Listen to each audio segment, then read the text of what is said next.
స్టెఫన్ని రాళ్లతో కొడుతున్నప్పుడు స్టెఫను చేసిన ప్రార్థన ఏంటో తెలుసా? ప్రభువా, ఈ నేరము వీరి మీద మోపకము అని ప్రార్థన చేశాడు. అందరూ వినేలా ప్రార్థన చేశాడు. లోపల మనసులో చేయలే ఆ ప్రార్థన, అందరికీ వినబడాలి. దూరంగా ఒక యవనస్తు నిలబడ్డాడు. He was the witness for Stephens death.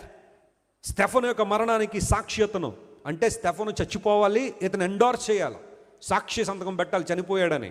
Observe చేస్తున్నాడు. He approved his death. ఆ సందర్భంలో అతని చెవిన పడింది ఆ ప్రార్థన, ప్రభువా అనే మాట విన్నాడు.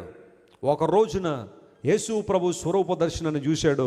ఈ మాట అక్కడ పలుకుతున్నాడు, ప్రభువా నీవెవరో అని అడిగాడు. నీవెవరో తెలియకుండా ప్రభువా అని ఎందుకు పిలిచావు?